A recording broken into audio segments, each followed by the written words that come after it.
కుసుమ హరనాథ్ బాబా జయంతి July 1, 1865లో బెంగాల్లో బంకురా జిల్లా సోనాముఖిలో జన్మించారు కుసుమ హరనాథ్ బాబా.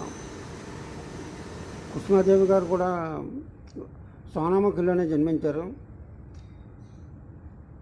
హరనాథ్ బాబా, కుసుమదేవి సమాధి మందిరాలు రెండు కూడా సోనాముఖిలోనే ఉన్నాయి.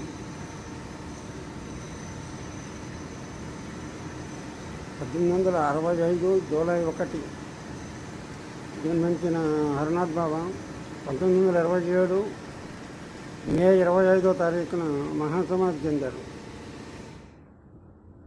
జై హరనాథ జై కుసుమ కుమారి జై. జై హరనాథ జై కుసుమ కుమారి జై. జై హరనాథ జై కుసుమ కుమారి జై. జై హరనాథ జై కుసుమ కుమారి జై.